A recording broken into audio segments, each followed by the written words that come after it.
Support for Arts Weekly is provided by PBS 39, the Hour Foundation, Martin Tierney, and the Community Foundation of Greater Fort Wayne.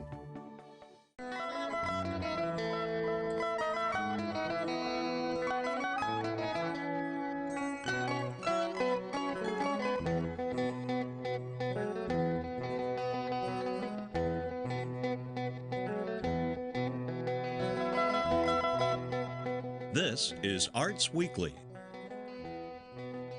Arts Weekly is produced in cooperation with the College of Visual and Performing Arts at IPFW, offering degrees in fine arts, music, theater, and visual communication and design. Welcome to Arts Weekly. I'm John O'Connell, Dean of the IPFW College of Visual and Performing Arts. Thank you for joining us. In the second half of the show, we'll meet Fort Wayne featured artist Carrie Schaefer, a local sculptor. But first, I'm joined by Melissa Skinner and Floyd Liechty, who are here to tell us all about Berne Swiss Days, which runs July 24th through 26th. Floyd and Melissa, welcome to Arts Weekly. Thank you for joining me. Thank you, John. Thank you, John. I'm very excited to hear all about Berne Swiss Days because I've only been in town for about 6 years, and twice I've made it to Berne Swiss Days because it's sort of a highlight for me. You guys have a lot of food and a lot of fun, and it's been around a long time, right? Yes.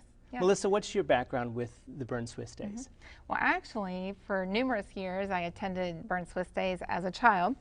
So now this year, because I'm the executive director for the Berne Chamber, I'm on the back side. I'm on the planning side, which it gets a little hectic this time of year. Yeah, a lot of hustling and bustling around, but great time. I'm really looking forward to it. Is it an event that is run by the Chamber? It's driven by the Chamber, but it takes a lot of volunteers, a lot of committees that come together and donate their time and to make it successful. It's been successful a long time, hasn't it? Yes, very much so. Floyd, you've got a pretty long history, if I'm not mistaken, with Berne Swiss Days. Is that correct? Right. Well, what is your affiliation and your background with Berne Swiss Days? Well, I've been with the Chamber off and on every year. I've been a Chamber member since 1971, I believe.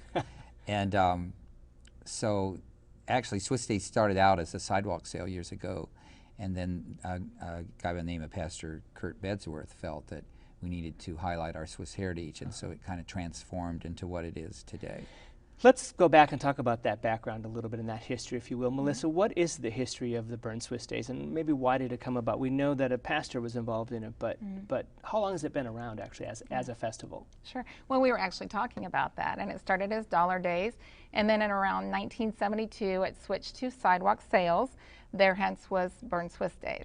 And from there, it's just evolved. We have numerous events, starting with the opening ceremonies Thursday night at 6 o'clock, and it runs all the way through to Saturday evening through 10 o'clock at night. And we have all kinds of events such as polka music, Swiss musicians performing, we have concerts, we have our first ever brat eating contest this year. We also have a horse pull, a Swiss quilt show, lots of exciting fun events going on. Well, I have to address your coat. Floyd, talk to us about the coat that you're wearing and the tribute you're making by wearing this coat. Well, it's actually a Swiss coat that more for formal wear. And a week and a half ago, we were in Switzerland, and we saw bell ringers with this very coat on. Wow.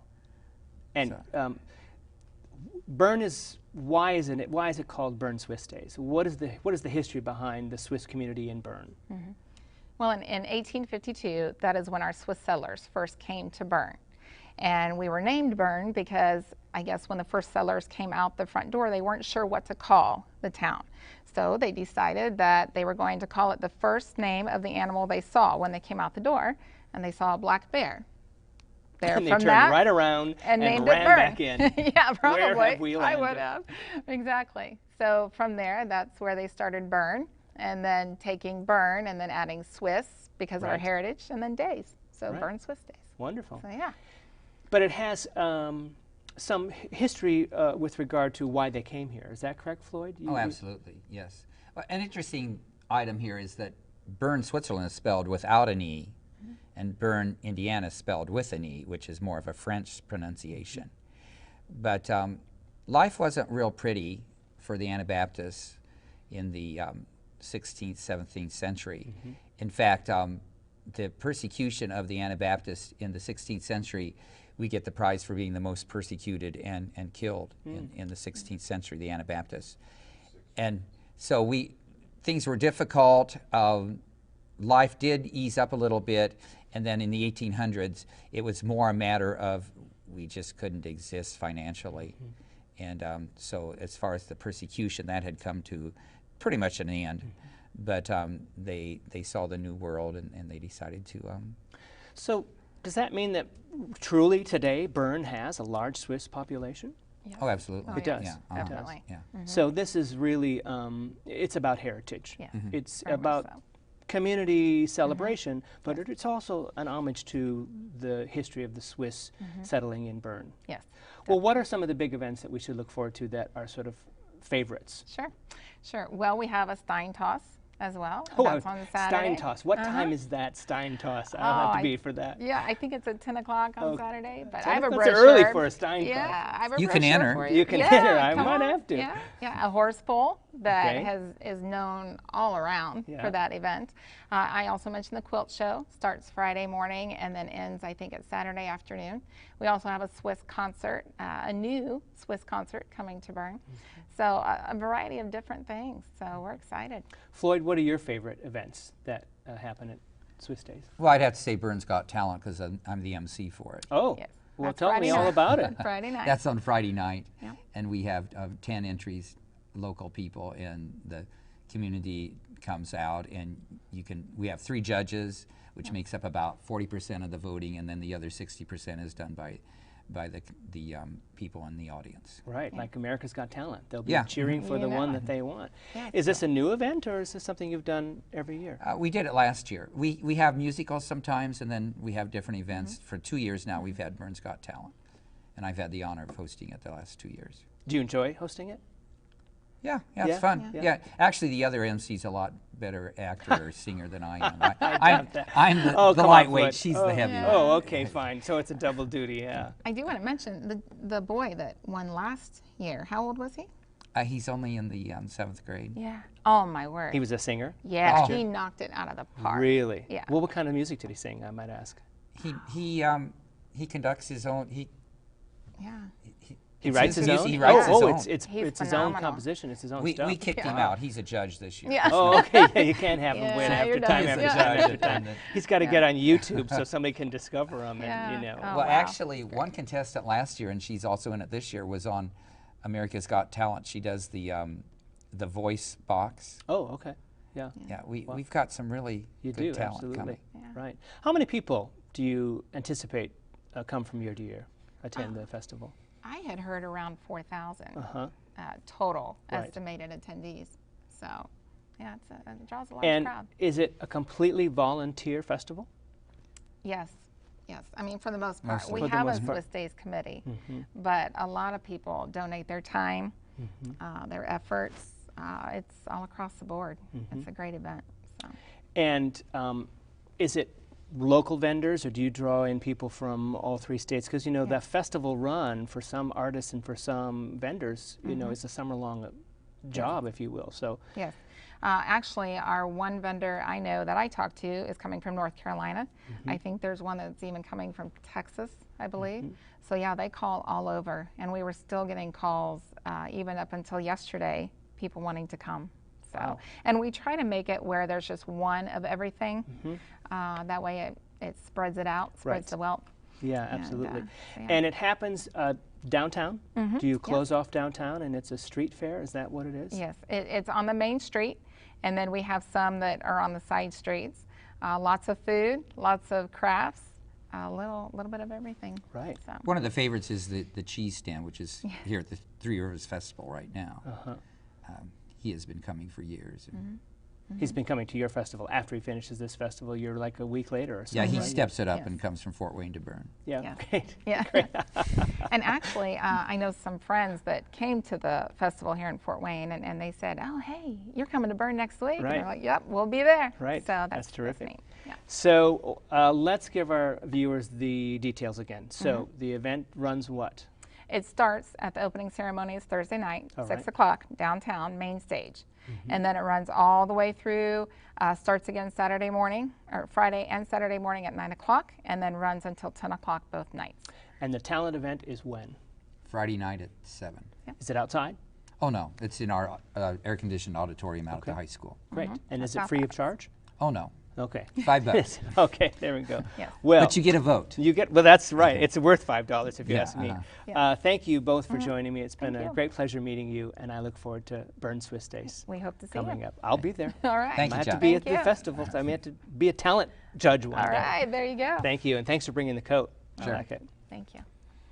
Please take this minute to view our performance calendar of what's coming up in our area, and I'll be right back with sculptor Carrie Schaefer, a Fort Wayne featured artist. We'll be right back.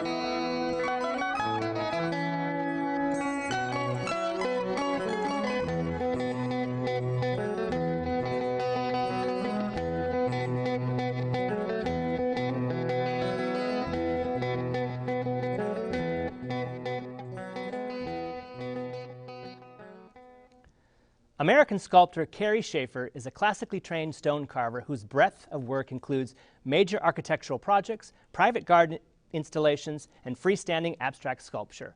A native of Indiana, Carrie attended the Chicago Art Institute before completing 4 years of training with Italian master carver Vincent Palumbo at Washington's National Cathedral.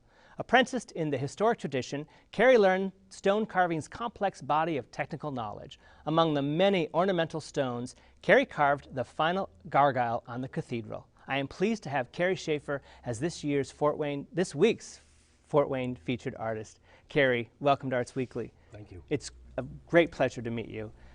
Doing some research on your work, you are truly a classical sculptor.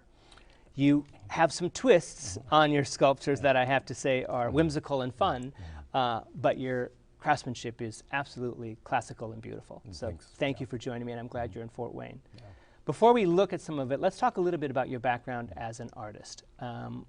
When did you start as an artist, and when did your passion begin? Well, it happened late in life, and I think that was actually a blessing.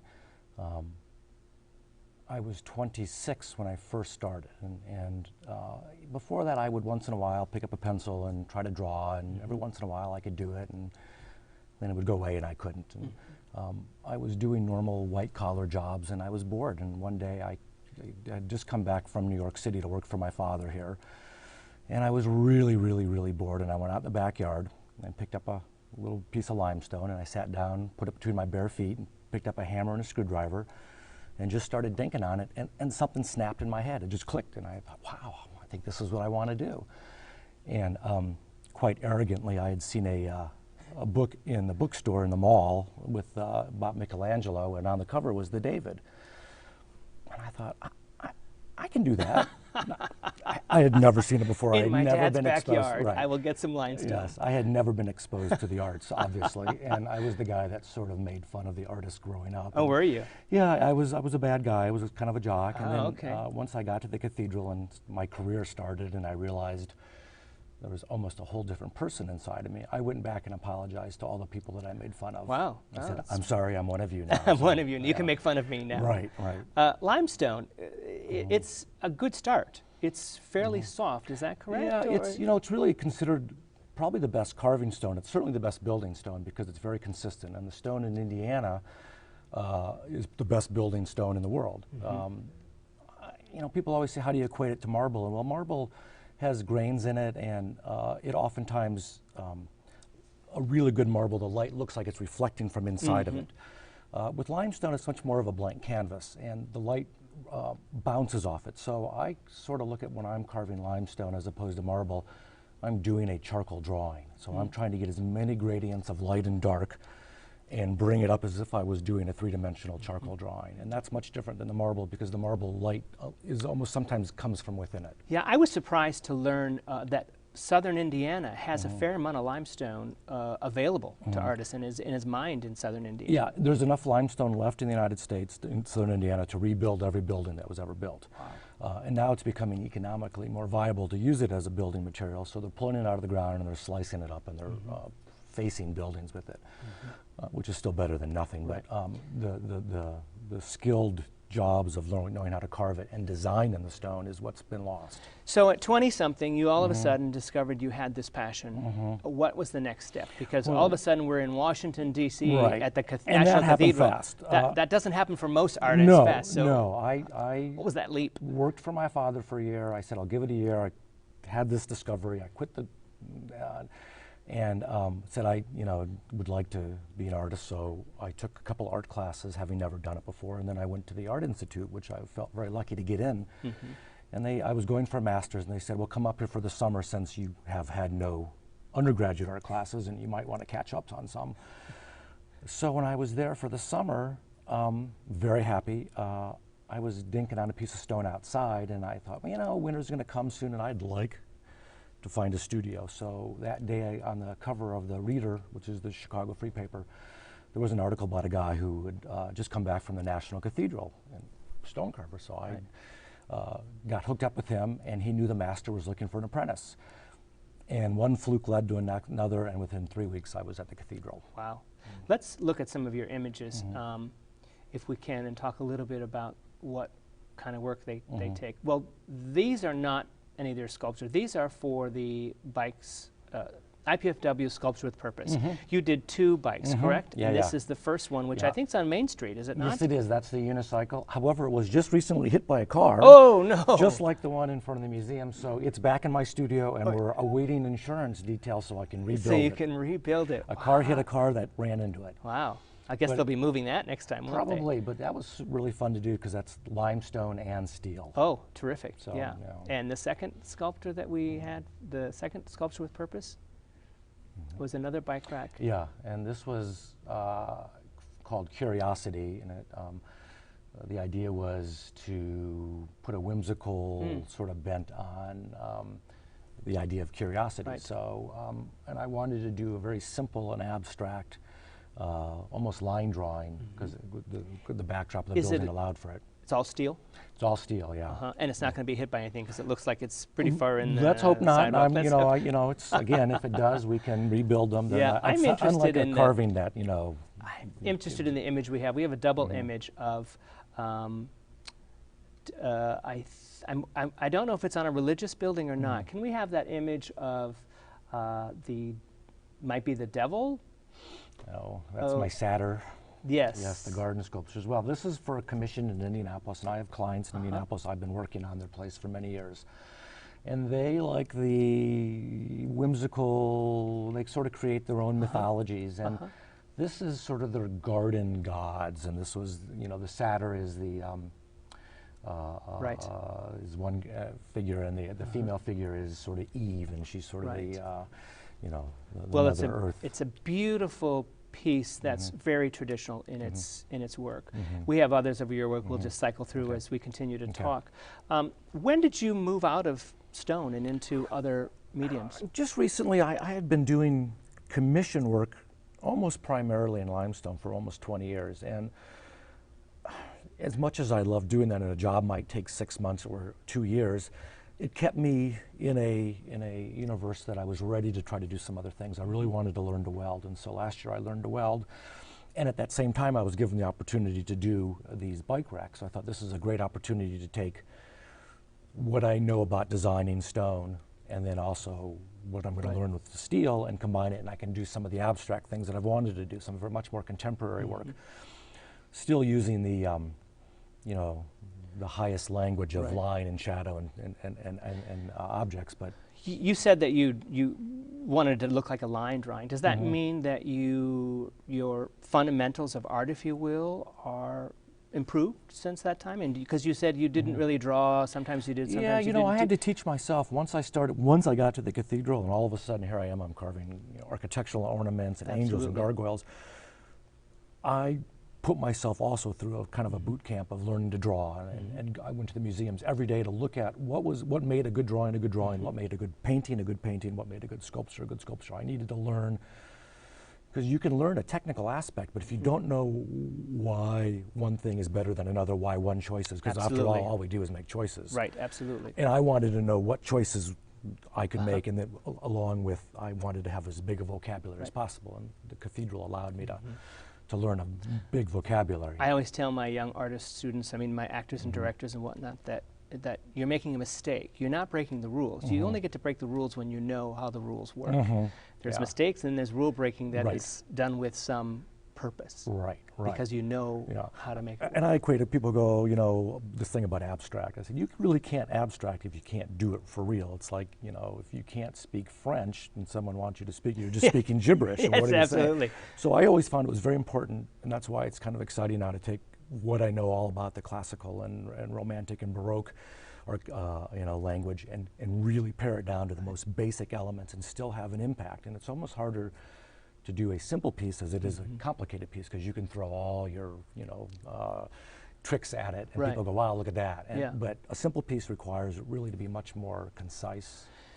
So would you say then you're really moving away from this traditional carving? Or not necessarily. sculpture? I'm finishing up a project that's been almost 4 years in the making, and it's the second figure of these two figures. And it's become harder and harder to not only do that kind of work, because in the past I might be able to spend 6, 7, 8 months in a row working and then take some time off and do it again. My life is such where I'm not able to work like that, and also physically I can't work like that. If the right job came along or the right commission came along, I would certainly go back to doing that. But I'm kind of excited now about working on public work, which has a whole different set of filters to make decisions through, and continuing my line of much more abstract work, which is still basic shapes, but still telling a story that way. Right. How can people get information about your work? Do you have a website or a contact that people can see more work? And my website is carrieschafer.com. Okay. And there's a fairly easy site to manipulate through, just to see different kind of pictures. There's cathedral work, there's commission work, then there's some work on my abstract stuff and more recent things. But for so long, I just kind of kept private because I was working on a commission and I didn't want anybody to see it, and it was going to go from the studio to the home or to the garden or the site. So it's only recently that things are now, I'm much more open about the work that goes on. I'm always surprised by how private artists are about their work and how intimate it is for them, that it's difficult to put it out there. I come from the theater where we're just out there all the time, so that surprises us. Right. I have a relationship with this thing before anybody ever meets it, and then it's gone and it's ready for the next one. Well, Carrie, thank you for joining me on Arts Weekly. I really appreciate you being a featured Fort Wayne artist for us today. And your work's terrific. Thanks. And I happen to be on the committee that chose the bike racks. And that whimsical one that got hit by a car was one of the first choices. So, well, thanks. Well, we will rebuild it. Good. I don't want to. I want it to come back. Maybe not the same spot. Okay. Thank you. You're welcome. I'm John O'Connell, Dean of the IPFW College of Visual and Performing Arts. Tune in to the next Arts Weekly to hear about the Fort Wayne Civic Theater's production, Dirty Rotten Scoundrels, from director Craig Humphrey and actress Renee Gonzalez. Then Sue Davis from the Orchard Gallery will be here to talk about their current and future art exhibits. We'd like to dedicate this program to Fort Wayne native and local favorite actor, Terry McCaffrey, who on July 3rd lost his brief yet heroic battle with cancer. Terry was fiercely Irish and approached everything with a keen and uproarious sense of humor. To put it quite simply, everyone who knew Terry loved Terry. Terry, a lifelong resident of Fort Wayne, was a champion for the arts in our community. He was an award-winning actor and was president of the Arena Dinner Theater Board of Directors. Audiences will remember his many performances at Arena Dinner Theater, including Prisoner of 2nd Avenue and The Last of the Red Hot Lovers, both of which won Terry Best Actor awards. Before he died, Terry was able to legally marry his longtime partner, Gregory Manifold, on June 26th. the culmination of a very, very long engagement, as the couple had been together for 31 years. Born to an Italian mother and Irish father, Terry was a very social person and never met a stranger. He was a fabulous chef who loved to create great food, and their home was often filled with friends and family. Their party celebrating the 25th anniversary of being together and Terry turning 50 filled their beautifully landscaped backyard with more than 140 family and friends. Terry worked for the last 5 years as executive director of the Volunteer Lawyer Program of Northeast Indiana, a cause for which he was very passionate.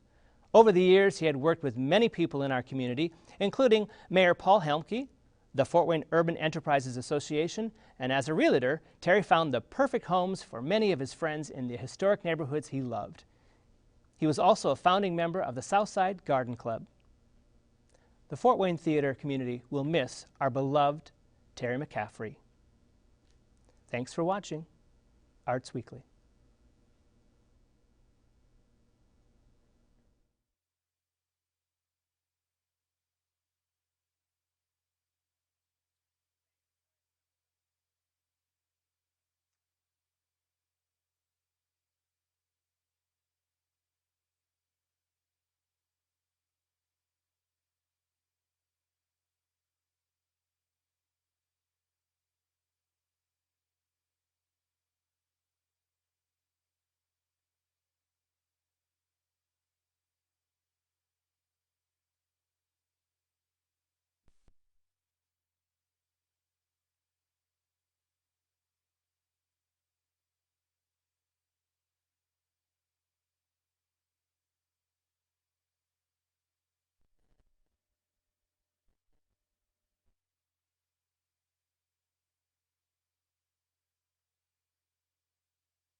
Support for Arts Weekly is provided by PBS 39, the Hour Foundation, Martin Tierney, and the Community Foundation of Greater Fort Wayne.